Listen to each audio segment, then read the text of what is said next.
Mum! Mum! Mum! Mum! Mum!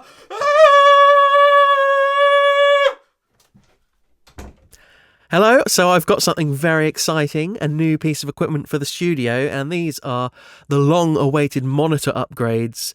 And what an upgrade it is. Seriously, I couldn't be more happy, so let's have a look. So these beautiful puppies are the MUM-6. So it's a two-way sealed enclosure design, and it's got some of the best hardware in the world, and they sound brilliant. So my studio is quite small, so I was looking for something that kind of fits here quite nicely without overwhelming the room.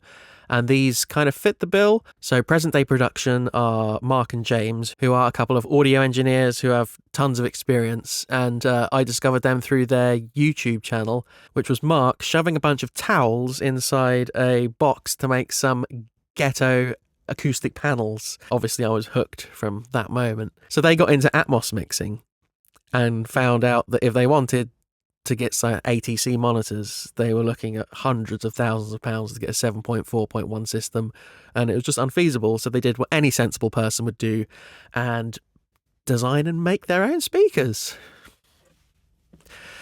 So they first released the MUM-8, which is a three-way design with an 8-inch woofer, and the whole concept, why it's called MUM. MUM stands for Medical Use no, that's something I ordered online. One sec. MUM stands for Modular Upgradable Monitor.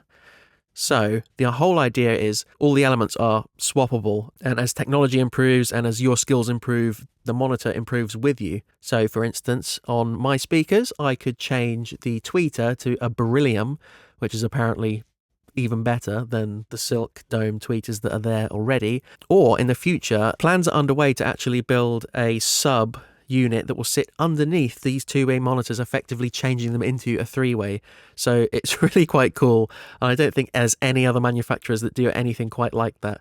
And when you kind of buy into this whole ecosystem, you're buying into Mark and James and their expertise. They're on hand. They're there to help you. They came along to my studio and set these up. And these guys are not speaker designers. They're engineers. They actually use this equipment for their day job. They've brought all of that experience into the design of these, and I think it really shows.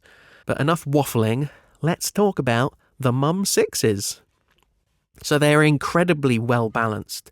I don't really perceive any major dips. I've done a little EQ tweaking because my desk causes a big null, and just my room, while it is well treated, is not perfect. So there's a little wobbliness in the lower end, but excuses aside, they're really present, almost coming from my old Yamaha HS7s. They are quite challenging. There's a mid-range that just wasn't present there before, and I'm getting so much more detail.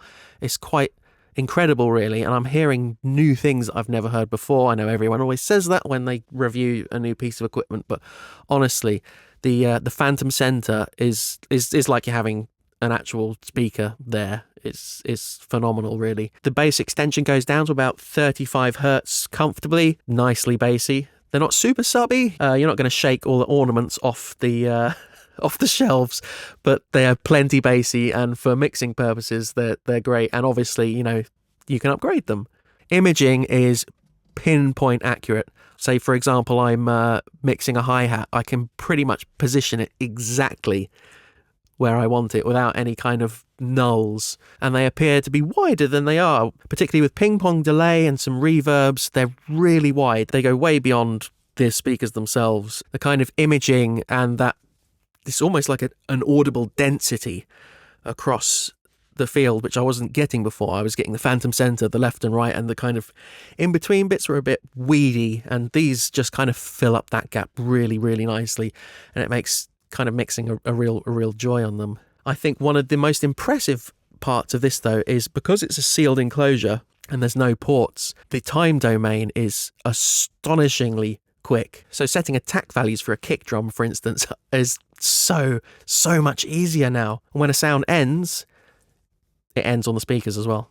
There's no ringing, there's no kind of reverb or delay effect that was present on my previous system. They're just very snappy. I've done some measurements here with the waterfall graph, and as you can see, they just decay immediately. And I think this is possibly what's made the biggest difference for me, because dialing in attack and decay values and mixing in percussion was often a bit more challenging for me, but now it's just a breeze. Honestly, it's so much easier to get the balance, and I'm finding the mastering process to be much easier as well.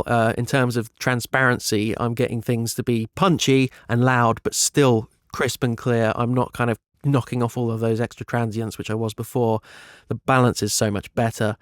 They're just great. So let's talk a little bit about the tech behind them. I'll look at the drivers first. So the tweeters are a silk dome designed by Bleesma in Germany, and they're so present. I haven't found them personally to be fatiguing at all. I've listened to these for many hours at a time. There's no harshness, there's no distortion, and I think the tweeters are what really helps with that pinpoint panning accuracy. They're so well designed that you can place a sound anywhere in the stereo field. The woofers are by Purify, and I think they're a Danish company. Another fantastic company, another fantastic piece of hardware. Zero distortion. They are, I think, obsessed with getting absolutely zero distortion out of their drivers. Nice big excursion. They can go nice and loud, and they are very even, very smooth. They have quite a unique design to the speaker surround. I call it wrinkly, but it's not really wrinkly. It's a mathematically designed series of peaks and valleys, so as the speaker cone moves in and out, in a traditional round speaker surround, you're getting the drivers moving and the surround is moving almost independently from it, and it's going to be causing a load of intermodulation distortion, basically. So they've worked really hard here so that there is no added distortion, and this is one way of doing it, is to have this complex shape that moves in a very predictable way and works with the driver instead of against it. And they just sound fantastic. The combo of the tweeter and the woofer, absolutely distortion free, very well balanced. I can't perceive a crossover, really. These are amazing. The cabinet's designed by Mark and James.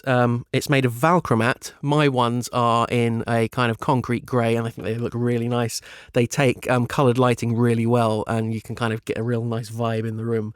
They've got the name and the logo routed into the side, and you can kind of see the difference between Valchromat and MDF because the routing is pristine. I think the fibres are more dense. It's just a much better material for speakers, and it's very inert. If you give it a knock, you barely hear anything. It's a real dense package. I really like the aesthetics of the speakers. They look like they mean business. They look like a nice big slab of professional goodness, and I'm all for that. There's a little OLED screen on the front, and it's very crisp and nice, and this will display presets as well as you can attenuate. So what drives the whole thing is the Hypex DSP and amplifier, and James has done a fantastic job setting the crossovers digitally, so it's all DSP based, digital. There's an imperceptibly short amount of processing time involved, but what you're getting is pinpoint accuracy, and also if things change in the future, it can be updated. So if I do want to go to a three-way design, for instance, James can come in, adjust all of the DSP, and it will just work flawlessly.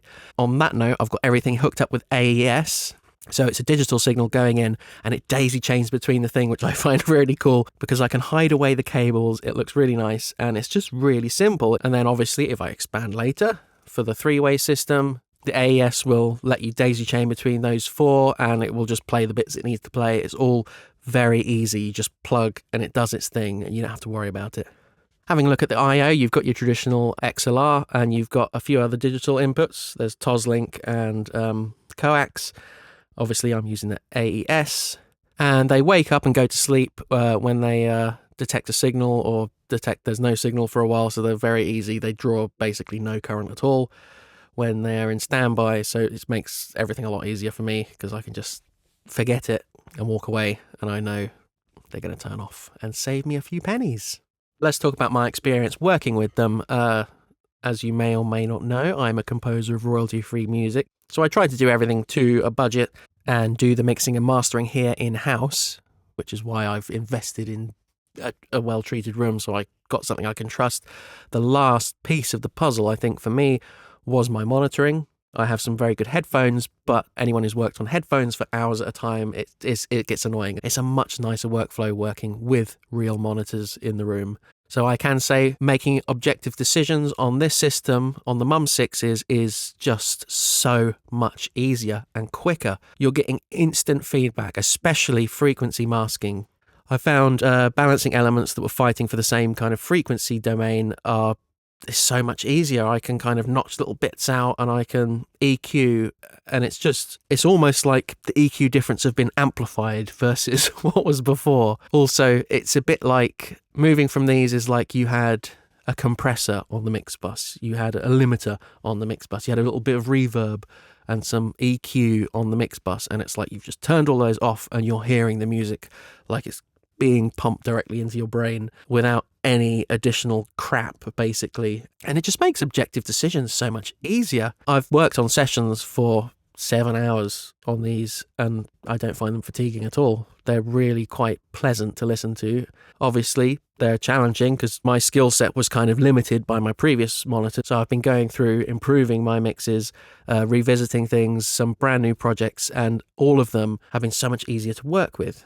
So I think that's what you're really buying into this, is that objectivity and to kind of make your workflow that much easier. They're just so transparent that you know what you're getting. And that kind of leads me on to the translation. If it sounds good on this system, it sounds good everywhere. And I've tried it on the phone, on all the different headphones that I have. I've got some IEMs in the car, on the TV, other people's houses, and it just sounds great everywhere. So I know I've now got the confidence that what I mix and master on this system is going to go out into the world and sound good on as many systems as possible. Sounds good on the Alexa. Shush. Wasn't talking to you. I imagine it will sound good on a potato if I can get that to vibrate. So would I recommend the MUM-6s? Absolutely. For the size that they are incredible, honestly. I couldn't be happier. I spent probably about 5 years researching because I wanted to make the right decision for me for upgrading my monitoring, and I was looking at the Neumann KH310s, whatever they're called. I was looking at the Dynaudio Lid 30s. I was looking at a lot of three-way designs because people said, you want to upgrade, from a two-way, you want to go for a three-way because you're getting that much more detail. And although these are a two-way, I think they sound like a three-way. From my experience listening to other systems, the tonal balance is really quite clear in the mid-range. There doesn't seem to be a big gaping hole that there are with other two-ways.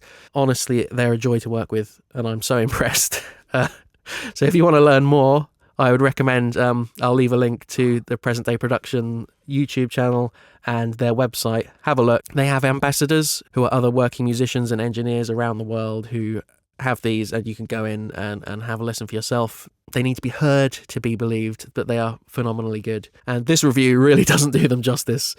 But yeah, go and have a listen. I'm sure you will be very impressed because I know that the feedback from all of the units that they've sent out, both the MUM-8s and the MUM-6, have been fantastic.